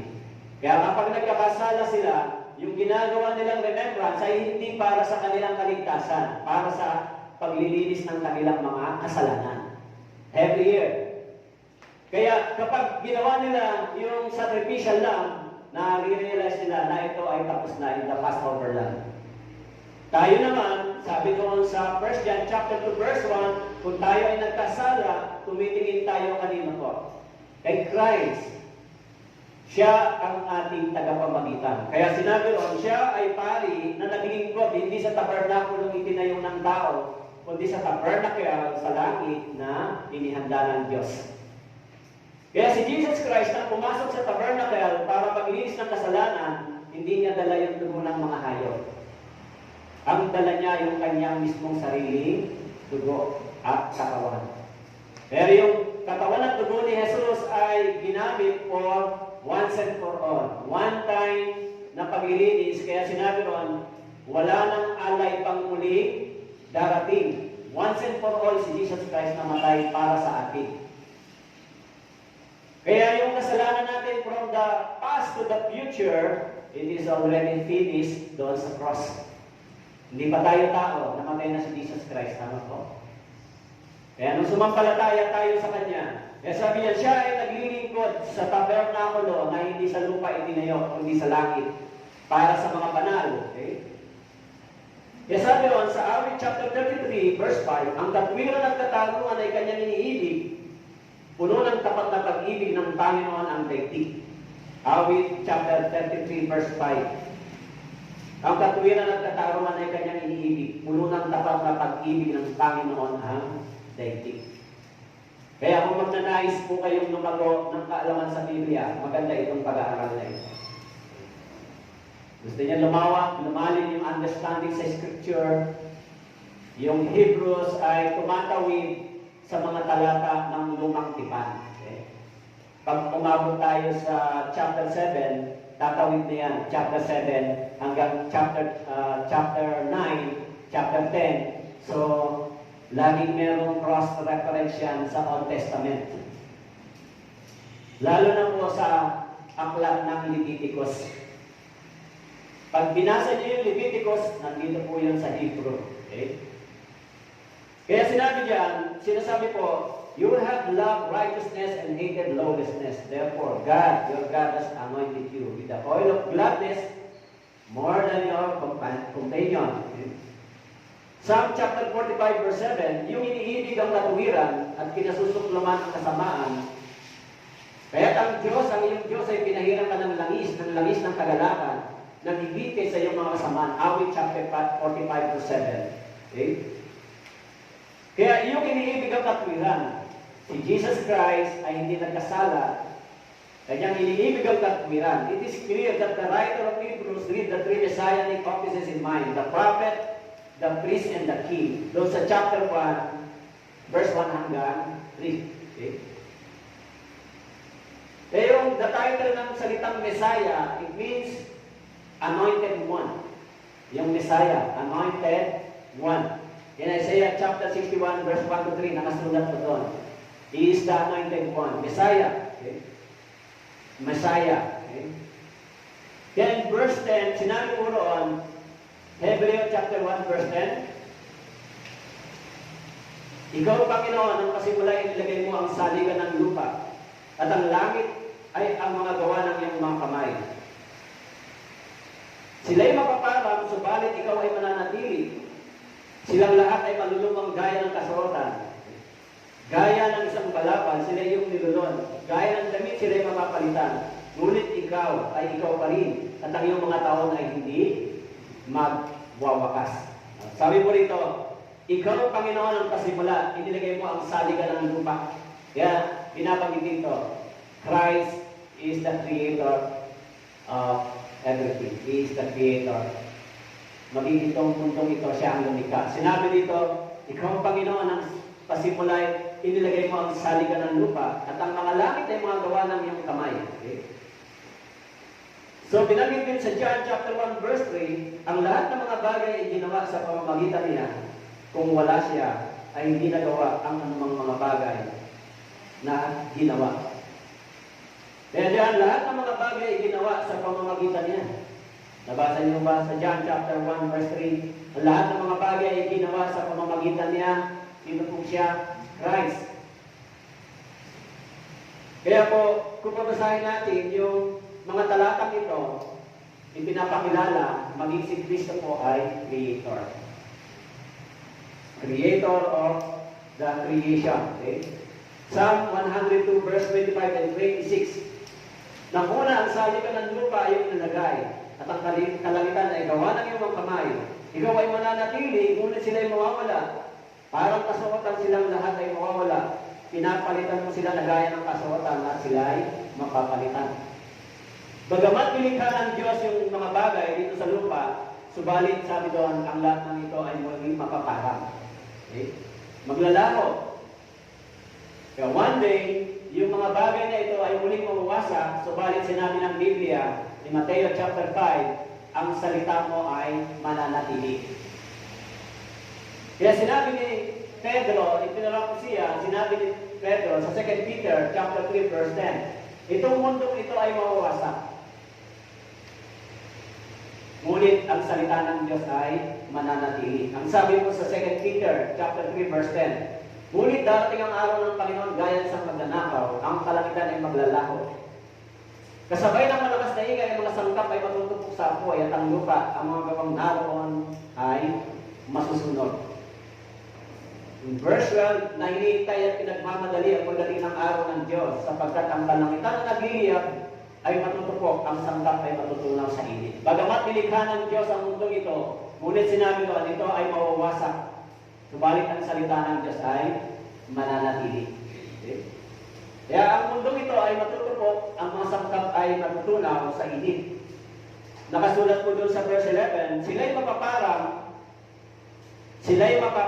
subalit ikaw ay mananatili. Nakasulat po doon sa Hebreo, chapter 1, verse 11. Lahat ng mga bagay na nilikha sa mundo ito ay mapaparang. In Hebrews chapter 1, verse 11, lahat ay mapaparang, subalit ikaw ay mananatili. Silang lahat ay malulumang gaya ng kasuotan. Lahat ng bagay na narito ay parang kasuotan na unti-unting naluluma. In verse 11, Hebrews chapter 1, verse 11. Kaya sinabi nito, bagamat ang mundong ito ay nilikha sa pamamagitan ng salita, subalit sa pamamagitan ng salita din, ang mundong ito ay mawawasak at magbabago. Okay? Mawawasak yung mga bagay na nilikha ng Diyos, subalit yung kanyang salita ay mananatili. Yan po yung sinabi dito. Ang iyong salita, subalit sila'y mapaparang, subalit ikaw ay mananatili. Silang lahat ay malulumang gaya ng kasuotan. Okay? Yan sinasabi diyan, the psalmist revealed that the creation will be perished. Even the sun, moon, stars, mountains, and rivers will be subject to be changed when Christ will appear. Okay? So lahat ng bagay dito ay mawawasak, subalit sa pagdating ng Panginoon, ang lahat ng ito ay papalitan ng bago. Bagong mundo, bagong katawan na hindi nasisira. Kaya yung mundong ito na gustong tahanan ng mga tao ay papunta sa pagkawasak. Yung mundong ito na gustong tayuan ng maraming kayamanan, pag-ipunan, ito po ay mawawasak. Sinabi doon, mapaparang, matutunaw sa init ang mga sangkap. Okay? Kaya doon sa Hebreo, chapter 12, verse 27, creation is like a garment. First, it becomes worn out. Sinabi dito, Hebreo chapter 12, verse 27. Ngayon, ang salitang minsan pa ay nagpapahiwati ng pag-aalis ng mga bagay na niyanig. Gaya ng mga bagay na ginawa upang manatili ang mga bagay na hindi mayayanig. Ang lahat ng mga bagay. Ngayon, ang salitang minsan pa, Hebreo chapter 12, verse 27, nagpapahiwati ng pag-aalis ng mga bagay na niyanig. Sabihin, ang mundong ito ay mapapangang. Aalisin, papalitan ng bagong hindi nayayanig. Maging yung ating katawang ito ay mawawasak din, subalit papalitan din ng katawang hindi na mawawasak. Itong katawan natin, mawawasak po ba ito? Ha? Mawawasak po ba ito? Kaya hindi natin pwedeng ipagyabang, kaya hindi pwedeng ipagyabang ng tao, di ba? Kahit na anong dami ng pera, kahit na anong gwapo ang itsura o ganda, mawawasak pa rin. Hindi ba? Kaya isang malaking balita na naman yung nangyari, di ba? Yung isang pinakamayaman dito sa Pilipinas na negosyante na may-ari ng SM, na si Catherine C., anak ng apo ni Henry C. Apo ni Henry C. So, anak ng Junior, di ba ang pangalan ng anak niya, Henry Junior? Yung anak niya ay si Catherine C. 29 years old. No? Sabi doon, binasa ko doon sa news, siya po yung heredera ng SM. Siya yung Vice President ng San Miguel Corporation. Sila yung may-ari ng mga malalaking kumpanya dito sa Pilipinas, pinakamayaman. Sa edad na 29 years old ay pumanaw siya. Diba? Pumanaw siya. Siyempre, sinasabi doon, siya pa naman ang tagapagmana. Kaya sana yung pera nila pamana na lang sa atin. Para maraming kaluluwa. Di ba? Kahit gaano kadami yung pera, pero bata pa yun, 29 years old. Para lumisan. Yung kanyang sakit ay sepsis ba yan? O isang sakit na virus daw yan, na hindi na umahalo sa dugo. Ang bilis ng panahon ng March 18, ipinasok siya sa ospital. So, March 18 siya namatay ng madaling araw pa yan, o gabi. Mabilis lang yung buhay, naglalaho.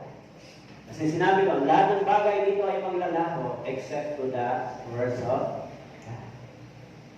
Yung kaligtasan nyo, maglalaho ba yan? Actually, sa susunod, tatalakayin natin yung sa chapter 2, gaano kadakila, paano tayo makatataka sa ganitong kadakilang kaligtasan. Di ba? Kaya, sabi dito, si Christ ay Creator, Savior. Pero yung mga nilikhang bagay na ito ay muling maglalaho. Ang sabi diyan, sila'y mapaparang, subalit ikaw ay mananatili. Silang lahat ay malulumang gaya ng kasuotan. Kaya yung mundong ito parang damit. Mundong ito, halimbawa sa Katanduanes, di ba? Sa Katanduanes, ang mga tao nagtatayo ng mga gandang structure, mga halaman, pero pagdaan ng bagyo, wipe out. Wasak, di ba? Tayo na naman. Ibig sabihin, yung mga bagay na itinatayo ng tao dito, hindi permanente. Tama po? Temporary lang. Pero yung kaligtasan, yung itinatayo nating kayamanan sa langit ay permanente. Nakasulat naman sa Mateo chapter 6. Huwag kayo mag-ipon ng kayamanan dito sa lupa, sa langit. Kasi yung kayamanan dito sa lupa ay ninanakaw. Di ba? Sinisira ng kalawang o tanga, ang tawag doon, kalawang. Kaya yung mga Kristiyano, yung mga born again, minsan mas nane-neglect natin yung mga bagay na pang-eternal, mas nabibigyan natin ng panahon yung temporary. Di ba? Ito ba, pang-eternal mo ba ito? Kung ayaw ng tao dito sa Word of God, tinatanggihan din nila ang Diyos. It is the same yung situation. Okay? Kaya, sabi po dito sa verse 11, sila'y mapaparang, subalit ikaw ay mananatili. Isaiah chapter 34, verse 4, Isaiah chapter 34, verse 4, ang lahat ng mga bagay sa langit ay mabubulok at ang langit ay malulunod na parang palumbon. Lahat ng bagay ay babagsak na parang dahong nalalaga sa puno ng gubas at gaya ng dahong nalalanta sa puno ng igos. Sila'y mapaparang, subalit ikaw ay mananatili. Silang lahat ay malulumang gaya ng kasuotan. Kasi sinabi niya Isaiah, ang lahat ng mga bagay sa langit ay mabubulok. At ang langit ay malulunod na parang palumbon. Lahat ng bagay ay babagsak na parang dahong nalalaga sa puno ng ubas. Maging yung mga ipin ng mga hayop. Alam di ba sa Isaiah yung prophecy, even yung mga teeth ng hayop ay papalitan. Di ba? Alam niyo, in the Old Testament, sa Genesis, hindi kumakain ng kapwa hayop ang mga hayop, hindi ba? Anong kinakain nila? Mga grass, fruits, yung tiyang halaman. Pero after the sin, after the fall of man, kinurse ng Diyos kasama yung mga hayop, kaya ang mga hayop din ay pumapatay ng kapwa nila hayop. Kinakain nila yung kapwa nila hayop. Pero darating yung araw, sabi doon, yung kanilang mga teeth din ay papalitan. Babalik sa dati. Maging yung mga tao din, papalitan din yung kanilang katawan. Di ba? Kaya, yung mga tao siguro merong magiging mga hayop ng araw veterinan, ano tawag na? Ha? Vegetarian. Vegetarian. Tayo rin ng araw vegetarian, di ba? Sa Garden of Eden. Kaya kung gusto nyo tumalo sa amin, meron kami mini Garden of Eden. Nagtatanim kami ng mga alaman. Yung pinagbibisihan ni Eva. Lagi siyang nandun. Kaya sabi ko, mag-ingat ka dyan sa hayop na nagsasalita. Baka makita mo. So, nag-aalaman kami kasi dahil napakamamahal ng mga bilihin dito, di ba? Bibili ka ng okra. So, isang tali yung 5 piso sa Cavite, dito 20 pesos. yung sili. So, pag kinumpyot mo yung mga bibilihin mo, doon pa lang sa mga gulay-gulay, napakamamahal. Kaya naisipan namin magtayo ng bagong garden din. Magtalim ng mga halaman. So, yan po yung sinasabi ng Biblia na ang mundong ito ay unti-unting mawawasak. Parang damit, unti-unting naluluma. Lahat ng bagay ay babagsak. Okay? Kaya pagdating sa Isaiah, chapter 65, verse 17, sinabi niya, sapagkat narito, ako'y lumilikha ng mga bagong langit at bagong lupa. Ang mga dating bagay ay hindi na maaalala o darating man sa isipan. So, dito po sa Isaiah at saka sa Revelation, magkaiba po yung bagong langit at lupa. Yung binabanggit ko rito sa Isaiah, ito po yung Millennium Kingdom. Okay? Pero doon po sa Revelation, yan po yung permanent na bagong langit at lupa. Pag binasa natin sa chapter 22, so yan na po yung permanent. Okay? Kaya pagkatapos ng judgment ng 7 years, pagkatapos ng nuclear war, yung mundong ito ay halos mawawasak sa pamamagitan ng radiation, sa pamamagitan ng pagsabog ng maraming mga tinatawag na nuclear bomb na nilikha ng mga tao. Ang mundong ito ay mawawasak, maging yung mga tubig ay mapupuno, mawawasak. So, kailangan niyang baguhin ang ating Panginoon. Okay. Yung 7 years, judgment of God, para sa mga non-believer o non-born again. Okay. Kaya yung mga born again naman, kayo po ay ligtas na, tayo ay ligtas. Bago dumating yung paghuhukom na yan, kukunin naman tayo ng Panginoon. Kaya yung pagkawasak na yan, hindi tayo kasama. Okay? Hindi kayo kasama, kung ligtas na kayo. Okay? Kaya yung mundong ito ay parang damit na unti-unting nasisira at nawawasak. Okay? So doon po sa Isaiah, chapter 51, verse 6, itingin ninyo ang inyong mga mata sa mga langit at tignan ninyo ang lupa sa ibaba, sapagat ang langit ay mapapawing parang puso at ang lupa ay malulungang parang pisan. Silang naninirahan doon ay mamamatay sa gayon ding paraan. Ngunit ang pagliligtas ko ay magpakailanman at hindi magwawakas ang aking takwiran. Sabi ko rito, tignan ninyo yung langit at lupa sa ibaba. Napapawing parang puso, nalulumang parang pisan. Ngunit yung pagliligtas ng Diyos para sa magpakailan, paman. Ibig sabihin, kung iniligtas tayo, hindi tayo kasama sa mawawasak. Ano po?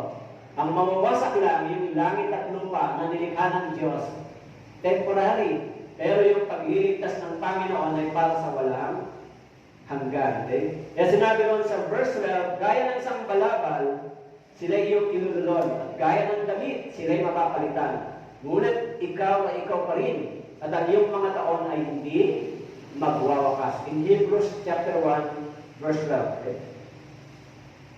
Kaya doon po sa Isaiah chapter 51, verse 8, sapagkat sila'y lalamunin ng bukbok, parang misa, nagkakainin sila ng uod na parang balahibo ng tupa. Ngunit ang aking katwiran ay magiging magpakailanman. At ang aking pagliligtas ay sa lahat ng saling lahi. Gaya ng isang balabal, sila iyong ilululon. Gaya ng damit. Yung mundong ito ay parang damit unti-unting nawawasak. Yung mga damit natin, naluluma, di ba?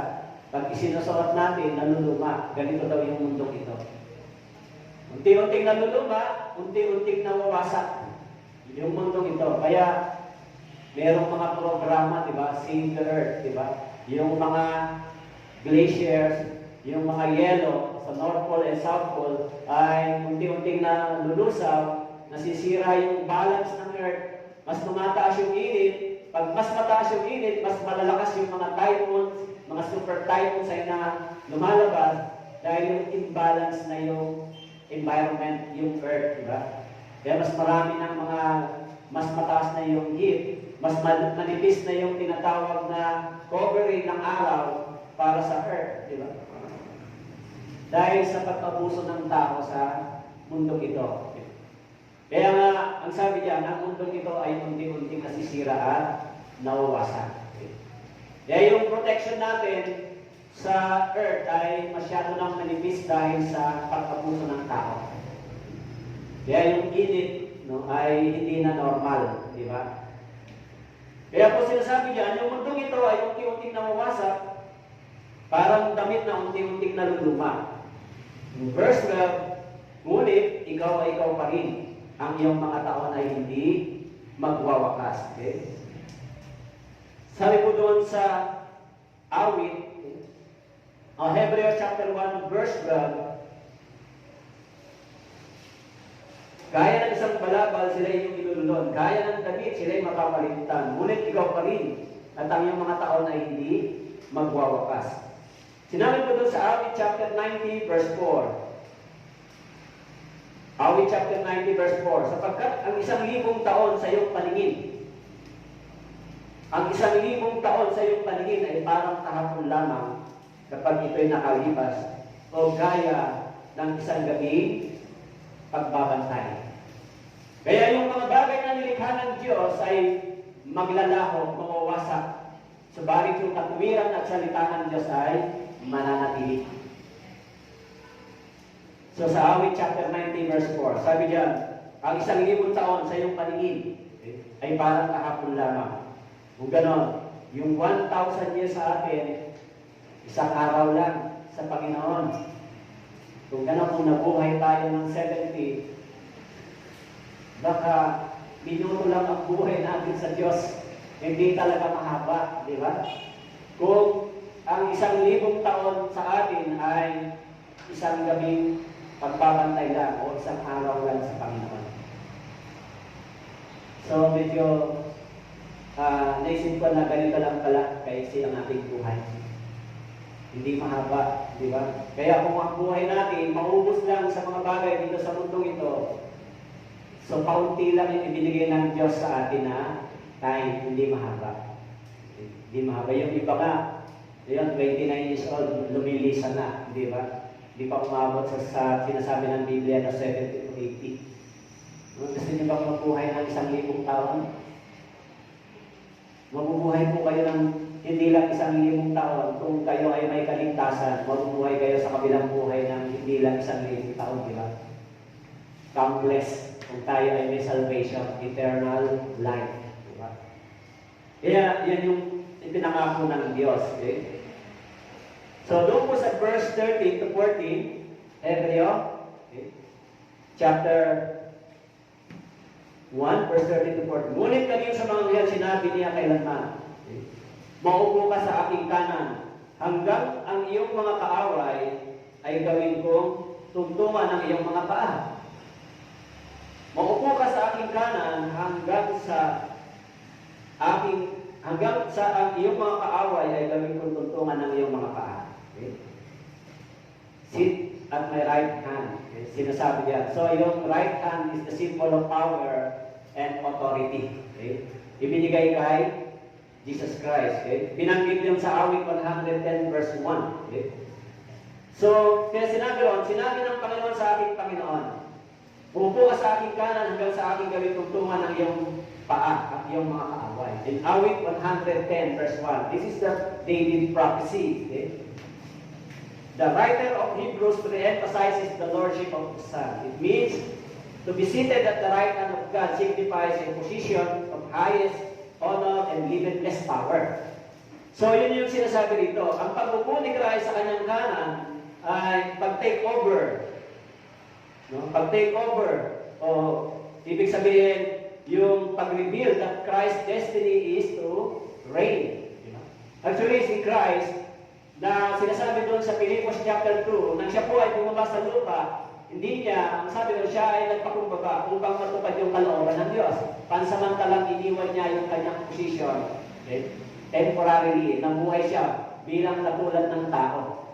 Subalit sa kanyang panloob na pagkatao, yung katangian ng pagiging Diyos. Okay? Kaya dito sa Hebrews, nire-restore yung kanyang power and authority pagkatapos na siya ay maging isang tao. Sinabi rito, upo ka sa aking kanan. Kaya sinasabi ron, siya ang kanilingan ng kaluwalhatian ng Diyos na larawan ng kanyang likas. Siya, si Jesus Christ, He is the image of God the Father. Okay?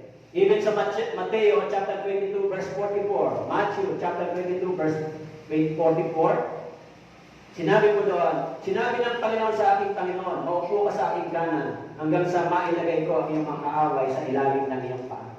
Maging si Mateo, isinulat po yung salitang yan. So, kaya po, si Jesus Christ this is the same God. Okay? Doon po sa Jude chapter 1 verse 6, Jude chapter 1 verse 6, at ang mga anghel na hindi nag-ingat ng kanilang sariling katungkulan, kundi iniwan ang kanilang sariling tirahan, ay iginapos niya sa mga tanikalang walang hanggan, sa pinakamalalim na kadiliman, hanggang sa paghukom sa dakilang araw. Even to the angels, hahatulan din sila ng Diyos sa araw ng paghukom.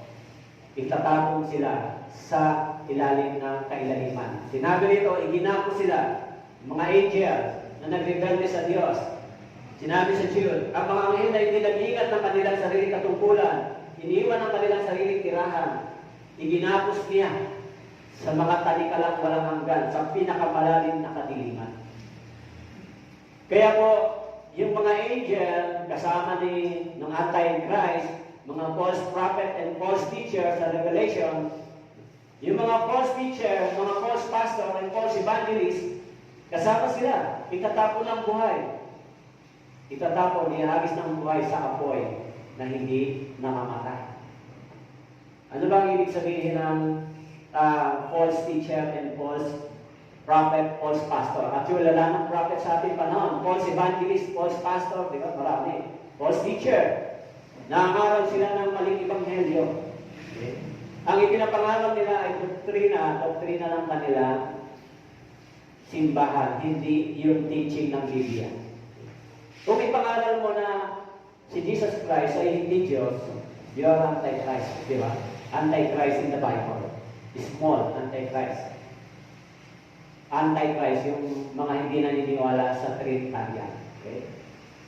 Kung ipinapangaral naman yung mga tinatawag na pagsamba sa mga idolatry, sa mga images, yan naman ay tinatawag na blasphemy sa sinasabi ng Biblia. Sinabi ng Bible na huwag kang sasamba sa mga bagay na ginawa ng tao. Okay? Pagsalungat sa itinuturo ng Biblia. Okay? So kayo, kailangan nyo po ba? Mga images, kailangan nyo? Kaya yung mga tao, hinahanap nila sa kanilang puso, sa kanilang damdamin, yung mas convenient sila. Convenient. Ang mahirap naman dyan sa born again kasi ang daming bawal. Alam niyo po, minsan nga, no, magabi yung Bible study sa mga kabataan. Bakit ba dito sa church bawal manligaw mga kabataan, boyfriend and girlfriend ng maaga? Bakit para naman? May batas bang ganon? Bawal din yung mga sugal, inom, alak, bawal yung mga ganito, chismis, mga ganito. Bakit mo bawal yan? Ang hirap naman sa church, no? Daming bawal. Bawal mandaya, bawal magmura, ito naman, dami, bawal yun. Actually, hindi naman talaga nakalagay sa Bible na sinasabing bawal. Pero yung mga bagay na ito, saan ba kayo dadalhin? Kasi kahit bawal, pwede niyong gawin yan, di ba? Bakit ba sinasabi na wag natin itong gawin? Kasi saan ba tayo dadalhin ng mga bagay na ito? Saan po kayo dadalhin, di ba? O halimbawa, bawal mag-inom ng alak. Nakasulat sa Biblia, di ba? Bakit ba bawal? Ang hirap naman, pag di ka na hindi masaya. Saan ka ba dadalhin ng pag-inom ng alak? Actually, sa Proverbs, nakasulat, kung ikaw ay manginginom, sinisira mo yung buhay mo.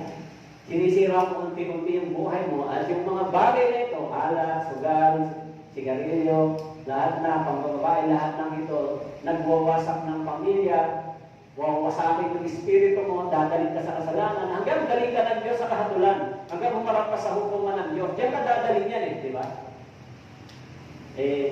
Nakikita lang naman ng tao yung gugustuhan nila na magiging masaya sila.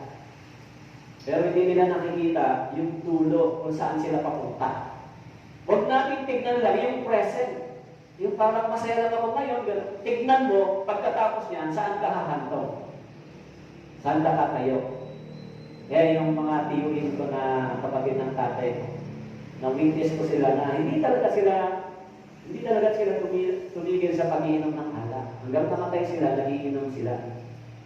Kaya bago sila namatay, nagkaroon sila ng karamdaman, sakit sa baga, sakit sa atay, lahat na sa doktor, ang problema, walang pera, pampagamot. Di ba? So, saan nahahantong yung ganitong gawain ngayon ng tao? Pagdating sa dulo, yun ang tignan natin, di ba? Sa church, bakit mayroon tayong ganitong values? Bakit? Huwag na kayong nanigarilyo, huwag na kayong magsigaw, huwag na kayong ganito. Para mas ma-preserve natin yung buhay natin na mas maayos sa paningin ng Diyos, di ba? So yung mga kabataan, bakit ba ang sinasabi ko lagi sa inyo na wag kayong muna mag-girlfriend, kung bata pa kayo, di pa kayo handa mag-asawa. Hindi naman kayo handa mag-bumuhay, mag-aral at magsikap na lang muna kayo. Bawal ba yun? Hindi, kasi para sa inyo din yan. Kasi para kayo mahulog, magkamali kayo rin ang mawawasan. Hindi ba? Mabuti nga may nagpapaalala sa inyo. Huwag kayong pumawala. Huwag niyong subukan yung salita ng Diyos ay banggain kasi kayo mismo yung masasaktan, di ba? Tayo naman ang nasasaktan pag sumasalungan tayo sa words of God, eh. Tama ba? Tayo ang masusugatan kapag hindi tayo sumusunod dito. Kayo rin. Kung hindi niya susundin, kayo rin naman ang masusugatan, masasaktan, mabiperwisyo. Pwede namang hindi mangyari. Okay? So kung kilala natin yung ating Panginoon, so, dapat tayo ay sumusunod sa kanyang salita. Okay? The last verse, verse 14. Hindi ba silang lahat ay mga espiritong nasa banal na gawain na sinugo upang maglingkod sa kapakanan ng mga magmamana ng kaligtasan? Hindi ba silang lahat? The mission of the angel is not to rule, but to serve. Sabi diyan, tinutukoy dito, hindi ba silang lahat ay mga espiritong nasa banal na gawain na sinugo upang maglingkod sa kapakanan? This is the duty of the angel. Okay? Naglilingkod sila sa atin. Okay? Naglilingkod. Kaya bakit ba naglilingkod sa atin ang angel? Because we have the spiritual battle. Nakasulat sa Ephesians chapter 6 verse 12. Meron tayong pakikipagpanggaan sa spiritual na hindi natin nakikita. Kaya sabi niya, sapagat ang ating pakikipaglaban ay hindi laban sa laman at dugo, kundi laban sa mga pinuno, laban sa mga may kapangyarihan, laban sa mga kapangyarihan hindi nakikita na naghahari sa sanlibutan sa kadilimang ito. Laban sa hukbong espiritual na kasamaan ng kalangitan. Meron ba tayong pakikipaglaban sa sistema ng mundo ito? Baka naisip nyo, napakahirap naman ng maraming bawal. Hindi po. Subukan yung sumunod at the end, kayo rin ang tatanggap ng pagpapala ng Diyos. Di ba? Subukan nyo lang muna sumunod. Kasi ako din galing sa ganon. Nadaanan ko naman lahat yung mga sinasabi ko, kaya na-realize ko, wala naman palang pakinabang ito eh. Mapupunta ka rin sa ako, walang kwentang bagay. Masisira din yung buhay mo, mawawasak yung pamilya mo. Eh bakit ka naman magpapatuloy dyan? Di ba? Maging sa Mateo, chapter 18, verse 10, pag-ingatan ninyo huwag gumamit ng isa man sa maliliit nito, sapagat sinasabi ko sa inyo, ang kanilang mga anghel sa langit ay patuloy na nakikita ang mukha ng aking Ama na nasa langit. In Mateo, chapter 18, verse 10, don't worry. Kahit nalimutan nyo na yung kasalanan nyo, may nagre-report sa Diyos. Don't worry. Kahit nagtatago kayo, may akyat panahon sa langit para i-report tayo. Ang sabi rito, ang mga angel na nasa atin ay akyat panahon. Ang sabi diyan, pag-ingatan ninyo kung gumamit ng sama sa mali nito, sapagat sinasabi ko sa inyo, ang kanilang mga anghel sa langit ay patuloy na nakikita ang mukha ng aking Ama. Ang kanilang mga anghel sa langit. May angel ba kayo? Meron tayong tagapagsilbi, angel. At kami maging sa mga unsaved pa na maliligtas, binabantayan din sila ng mga anghel ng Panginoon. Naglilingkod sila sa gawain ng mga banal. Naglilingkod sila. Okay? Kaya huwag kayo mag-alala. Kung nalimutan niyo yung kasalanan niyo, may nagre-report sa langit. Eh, mga anak ng Diyos. Kung nagtatago kayo, huwag kayo mag-alala. Merong camera na nakatutok sa inyo na sa langit. Ha? Alam niyo lahat ng ating ginagawa. Sabi rito, merong mga angel, servant tayo. Actually, sa Luke chapter 1 verse 19, sinabi doon, sinagot siya ng anghel, ako si Gabriel, na tumatayo sa harapan ng Diyos. Ako'y sinugo upang makipag-usap at ipahayag sa iyo itong magandang balita. Kasi nung hindi pa naisulat yung Biblia, nagdadala mga messenger yung angel. Even in the Old Testament, sa Old Testament, mga messenger sila ng Diyos, ng Panginoon. Kaya maraming pagkakataon sa Old Testament, nag-appear yung mga angels. Maging sa New Testament, sa panahon ni Jesus Christ, bago ipanganak si Jesus, nag-appear yung mga angel para dalhin yung mensahe ng magandang balita sa kanila. Kaya pagkatapos nilang mag-ministry, at si Jesus Christ ay pinaglingkuran din ng mga angel, ngayon naman, yung mga angel ay naglilingkod sa mga banal, sa mga anak ng Diyos. So, meron tayong servant na lagi nagbabantay sa atin. Pero hindi po yung teaching na sasabihin nyo, angel of God, kapusin mo yan. Kasi nakasama ako sa grupong ganon. Pati mga angel, inuutusan, kapusin daw. Parang na-realize ko, di ba yun? Di nga lang angel inuutusan nila, pati Diyos inuutusan nila, di ba? Anong sabi nga? Come, Holy Spirit. Pwede mo ba utusan ng Diyos? Come, Holy Spirit. Ano, pinatawag mo yung Holy Spirit? Come. Wala pa sa iyo yung Holy Spirit, di ba na sa iyo? So, medyo yung mga term ay hindi tama, di ba? Come, Holy Spirit. Pumasok ka sa aking puso. Ibig sabihin niya, inuutusan mo ang Diyos, di ba? So, sabi ng Diyos, ayoko nga, kasi marumi ka. So, alam natin, dito sa pinag-aralan natin, chapter 1 ng Hebrews, ipinakilala yung 7 katangian ni Jesus Christ. He is the supreme, even to the angel. He is supreme, even to the priest and the prophet. And He is the King of kings and Lord of lords. Kaya dito sa Hebrews, mapapag-aralan natin, ipinapakilala, He is the eternal begotten Son of God. Kaya huwag po kayong magduda sa inyong pananampalataya. Nasa tama po tayo. Tama yung itinuro ng Biblia sa atin. Maniwala lang po kayo sa salita ng Diyos. So sa susunod, pag-aaralan natin yung chapter 2. Titignan to hanggang siguro mga verse 1 hanggang 4 lang. Verse 1 hanggang 4. So itong book of Hebrews ang pag-aaralan natin. Kung gusto nyo basahin po ninyo. Okay? Para pagdating sa chapter 7 hanggang chapter 10, pupuntahan din natin yung Old Testament, yung cross-reference doon sa Leviticus, para maintindihan natin sino si Christ in the Old Testament at sino si Christ in the New Testament. Okay po? So tayo po ay manalangin. Mapagpalang Diyos na mahabagin, maraming salamat po sa inyong salita. Tunay nga po, ng aming Panginoong Jesucristo ay tunay na Diyos na siyang namatay doon sa cross at ibinigay ang kanyang sarili upang kami ay hindi mapahamak sa walang hanggan. Samahan niyo po kami sa pag-aaral na ito sa loob ng Iglesia. Maraming salamat po. Ito po ang aming dalangin sa pangalan ni Jesus. Amen. Maganda.